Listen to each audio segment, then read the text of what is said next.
Hola, ¿cómo estás? Bienvenido a Todo por Jesús, tu canal, mi canal, nuestro canal, en donde queremos acercarnos a la palabra de Dios.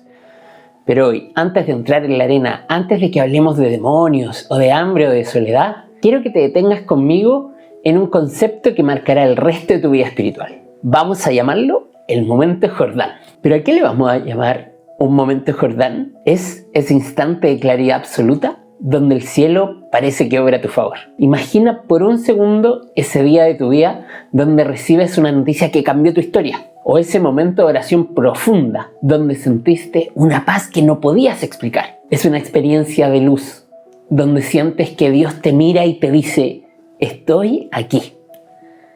Es ese lugar donde tu identidad se siente inquebrantable, porque Jesús, antes de empezar su ministerio, antes de sanar a un solo leproso o caminar sobre el agua, vivió en el Jordán definitivo. Él fue al río, se sumergió en las aguas de obediencia y al salir ocurrió algo que partió la historia en dos. Y la Biblia lo registra.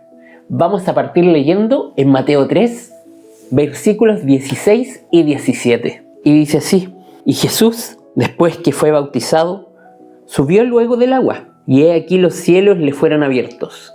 Y vio al Espíritu de Dios que descendía como paloma, y venía sobre él. Y una voz de los cielos que decía: este es mi Hijo amado, en quien tengo complacencia. Detente aquí conmigo y escucha esta frase: este es mi Hijo amado. Dios no le dijo: este es el que va a morir en la cruz, o este es el gran maestro. Le dio un nombre: Hijo. Y le dio un estatus: amado. Este es el punto de partida de nuestra fe. Y aquí es donde muchos nos perdemos. Jesús no salió al desierto a trabajar para ser amado. Él salió porque ya era amado. Muchos de nosotros pasamos la vida entera tratando de lograr metas, de portarnos bien o de impresionar a los demás para que Dios se sienta orgulloso. Pero el Jordán nos enseña que la complacencia de Dios viene antes de nuestro primer éxito. El momento Jordán es esa reserva de esperanza que vas a necesitar cuando el cielo se cierre y la voz del Padre sea reemplazada por el silencio. ¿Cuál es ese momento en tu vida al que hoy, en medio de tu crisis, necesitas volver para recordar quién eres realmente? Pero la historia no se queda en el agua fresca del río. Inmediatamente después de esa gloria, el paisaje cambia de una forma brusca. Mira lo que dice Mateo, capítulo 4, versículo 1. Un versículo después de lo que leímos. Entonces Jesús fue llevado por el Espíritu al desierto para ser tentado por el diablo. Nadie en su sano juicio va a elegir el desierto teniendo otras opciones. Si tú tuvieras que hacer un retiro espiritual, me imagino que no elegirías ir al desierto. Y el desierto quizás para ti también es un estado del alma. Es ese periodo donde los recursos se acaban, donde los amigos se retiran y donde parece que Dios se ha quedado mudo. Solemos creer que si estamos sufriendo es porque algo hicimos mal, porque pecamos, o porque Dios se olvidó de nosotros. Pero fíjate bien, Jesús fue llevado por el Espíritu. El desierto no es un lugar de castigo, es un lugar de validación. Es fácil creer que eres hijo amado cuando el cielo está abierto y la gente está aplaudiendo a la orilla del Jordán. Pero el verdadero reto es seguir creyendo cuando llevas 40 días solo, con la piel agrietada por el sol y rodeado de un silencio que te aturde. Estar en estado de desierto significa que Dios te ha quitado todas las distracciones, te ha quitado el ruido de la gente, para que solo queden tú y tu voz, donde la fe deja de ser una emoción barata y se convierte en una convicción de hierro. Si hoy te sientes aislado, si sientes que tus oraciones rebotan en el techo, no te asustes. Quizás no estás perdido. Quizás solamente estás siendo procesado. Estás en el estado donde Dios va a demostrar que lo que te dijo en la luz del Jordán sigue siendo verdad, aunque hoy no sientas absolutamente nada. Jesús estuvo allí 40 días y 40 noches. La Biblia dice que al final tuvo hambre, pero no era un hambre ligera. Era una necesidad biológica extrema. ¿Cuántos días has estado sin comer? O incluso cuántas horas. Quizás solo algunos minutos. Depende de lo goloso que seas. Pero después de 40 días y 40 noches, me imagino esa hambre. Yo estuve alrededor de 48 horas sin comer como máximo, y ya tenía un hambre de locos.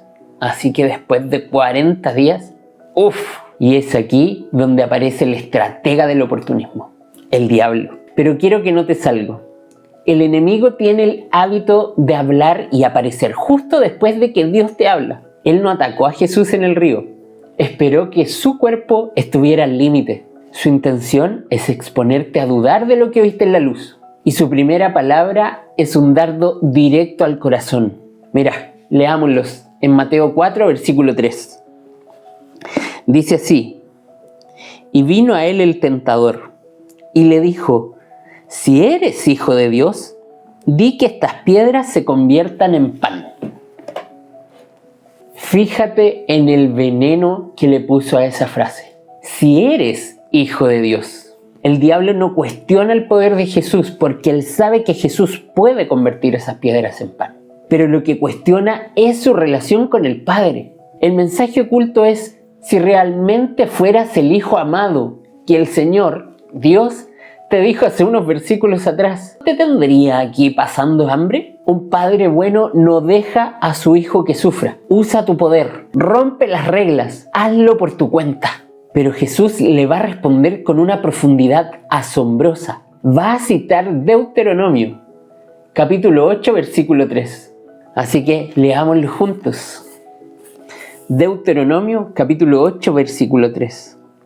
Y te afligió, y te hizo tener hambre, y te sustentó con maná, comida que no conocías tú ni tus padres la habían conocido, para hacerte saber que no solo de pan vivirá el hombre, mas de todo lo que sale de la boca de Jehová vivirá el hombre. No solo de pan vivirá el hombre, le dijo Jesús, mas de todo lo que sale de la boca de Jehová vivirá el hombre. Y para entender esta respuesta hay que entender al pueblo de Israel. Ellos también pasaron hambre en el desierto. ¿Y qué hicieron? Murmuraron, desconfiaron, desearon incluso volver a la esclavitud de Egipto. Pero Jesús hace lo que el pueblo no pudo. Él decide que su verdadero alimento es la obediencia. Él nos enseña que el problema no es el pan, el problema es el cuándo y el cómo. Jesús se niega a satisfacer una necesidad legítima, si eso significa desconfiar de la provisión de su Padre. Él prefiere el hambre en la voluntad de Dios que el banquete en la voluntad del enemigo. Ahora yo te pregunto a ti, ¿cómo se ve esto hoy en tu vida y en la mía? El enemigo sabe perfectamente cuál es tu hambre actual. Quizás te falta dinero y haces alguna triquiñuela para conseguirlo. Quizás buscas meterte en algún negocio turbio, en algo del mercado negro. O quizás tienes un vacío en tu matrimonio y te falta algo, alguna necesidad para ti hombre o para ti mujer. Y aparece esa piedra que quieres convertir en pan. O también muchas veces dices que te falta esa mentira necesaria o esa mentira piadosa para no perder una oportunidad. Eso es que prioricemos el resultado material por sobre la integridad de la palabra. Y la victoria de Jesús en esta primera tentación no fue un truco de magia, fue un despliegue de una dependencia absoluta. Él nos enseña que el poder del Espíritu no es para que nos quiten el hambre, sino para que soportemos el proceso sin perder la identidad. Así que si hoy el hambre de tu alma, hambre de dinero, hambre de amor o hambre de justicia, te está empujando a que tomes un atajo, detente ahí. No eres una persona desesperada que tiene que resolver todo solo. Eres un hijo amado. Así que no conviertas las piedras en pan por tu cuenta. Espera en el pan de vida que descendió del cielo. Pero te digo, ten cuidado, porque el enemigo no se rinde con un solo round. Si no pudo romper tu confianza a través de tu necesidad, lo intentará a través de tu orgullo. Y en el próximo capítulo subiremos al punto más alto del templo para ver por qué es tan peligroso querer saltar cuando Dios nos ha llamado a caminar. Mi nombre es Eduardo Lalo Sandoval y esto fue el primer capítulo de las tentaciones de Jesús en el desierto. Si crees que este programa va a ser de bendición para alguien, te invito a que se lo compartas. Tú también nos puedes ayudar dándole like o suscribiéndote a este canal para que más personas como tú lo puedan ver.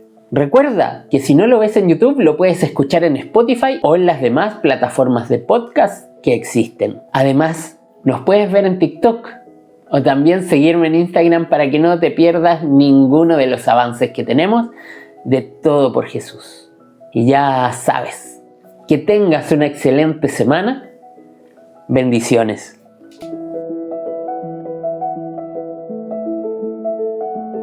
Y es aquí donde aparece el estratega del oportunismo, el diablo. Don Diablo se escapa.